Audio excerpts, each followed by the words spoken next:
Ces hommes que l'on voit arriver sont des combattants du M23.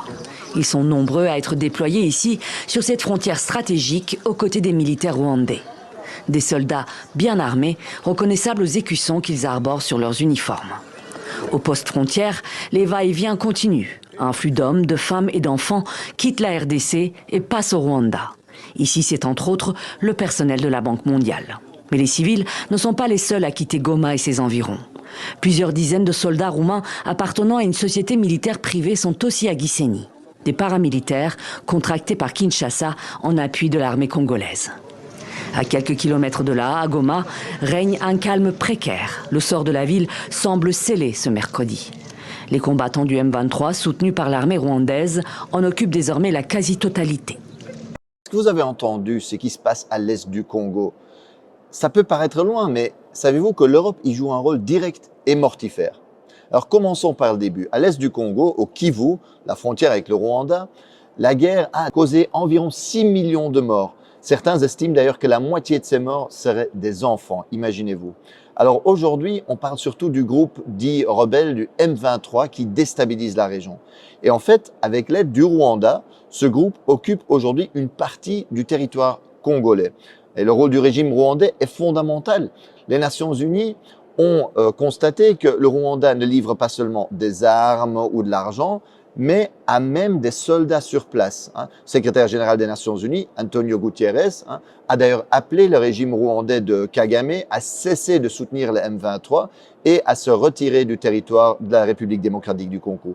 Parce qu'il s'agit vraiment en fait d'une violation de la souveraineté du Congo et du droit international. Et que va chercher le régime rwandais en République démocratique du Congo? En fait, cette région est hyper riche en minerais, ressources naturelles, notamment le cobalt et le coltan. Ce sont des minerais essentiels pour les multinationales européennes qui servent entre autres pour les smartphones, les batteries, mais qui sont aussi utilisés dans l'industrie de la défense, dans la transition verte, l'aéronautique. Et donc, le Kivu contient 60% des réserves mondiales de coltan à lui tout seul. Imaginez-vous l'importance stratégique de cette région. En d'autres mots, la guerre, les massacres, la déstabilisation à l'est du Congo arrangent bien ceux qui veulent voler les richesses naturelles, les matières premières du Congo. Et sans surprise, un groupe d'experts des Nations Unies a constaté qu'en 2023, le Rwanda a enregistré une hausse sans précédent de ses exportations de coltan, une augmentation de 50% par rapport à l'année précédente. Et chaque mois, par exemple, le M23 fait passer en contrebande 150 tonnes de coltan de la localité congolaise de Rubaya, occupée par eux, vers le Rwanda. C'est un pillage sans équivalent. C'est vraiment incroyable. Et certains qui regardent la carte me demandent, mais Marc, comment est-ce possible qu'un pays relativement petit comme le Rwanda est capable de déstabiliser de manière si durable le Congo qui est beaucoup plus grand? Le Congo, c'est presque 2/3 de l'Europe, c'est 4 fois la France, 80 fois le territoire de la Belgique. Ben c'est qu'évidemment, ce n'est pas que le Rwanda, ce n'est pas qu'une question entre Congo et Rwanda, c'est que le Rwanda reçoit le soutien de l'Occident, des États-Unis, mais aussi de l'Europe. Chaque année, l'Union européenne offre par exemple des dizaines de millions d'aides à l'armée rwandaise. La Pologne a même promis toutes les armes, toutes les technologies militaires dont le régime aurait besoin. Et dans le cadre du programme Global Gateway, l'Europe a promis des investissements de 900 millions au Rwanda. Et cerise sur le gâteau, en février 2024, l'Union européenne a signé un protocole d'accord privilégié sur les matières premières avec le Rwanda. Et cela tandis que nous savons que le Rwanda va voler des matières premières au Congo. La Commission européenne, en fait, a été signé cet accord et a encouragé le Rwanda à piller, à intensifier le pillage des richesses congolaises. Regardez bien la chronologie. En fait, en février 2024, la Commission européenne va signer cet accord sur les matières premières avec le Rwanda. Et à peine 2 mois plus tard, en avril 2024, le M23 occupe la localité de Rubaya, qui représente 15% de la production mondiale de coltan, minerai stratégique. Chaque mois, aujourd'hui, 150 tonnes de coltan passent de là-bas vers le Rwanda, dans les mains, sans doute, de multinationales. Le vol et le pillage, c'est ça l'impérialisme concrètement aujourd'hui. Et d'ailleurs, Il y en a qui rêvent d'occuper durablement l'Est du Congo en coupant le Congo en petits bouts.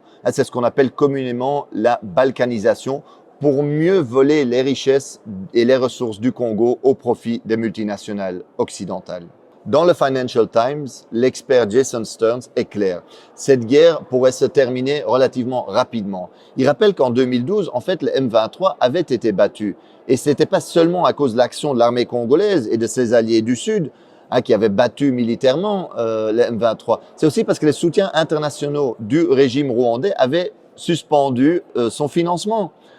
Et que donc, eux, ils avaient dit, voilà, à cause du rôle que vous jouez au Congo, on ne va plus vous financer. Barack Obama avait appelé Kagame pour lui dire d'arrêter le M23.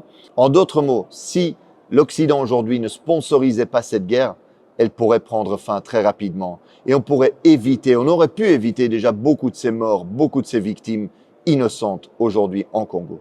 L'impérialisme aujourd'hui, le vrai visage de la politique étrangère et commerciale européenne en Afrique, c'est ça.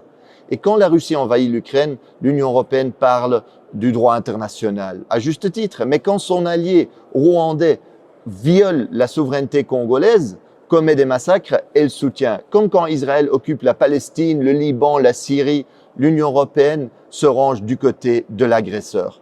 Alors aujourd'hui, faisons pression sur les dirigeants européens parce que ce n'est pas acceptable que l'Europe joue ce rôle-là. Alors il est possible aujourd'hui de faire pression, c'est nécessaire pour que l'Europe arrête sa complicité avec les crimes sur place. Alors envoyons un message à Ursula von der Leyen, présidente de la Commission européenne, ou à la ministre des Affaires étrangères de l'Union européenne, Kaja Kallas. Envoyez-leur un message par les réseaux sociaux, envoyez-leur cette vidéo-ci. Et en plus, mobilisez-vous dans la rue, parce qu'il faut mettre la pression sur nos gouvernements aujourd'hui.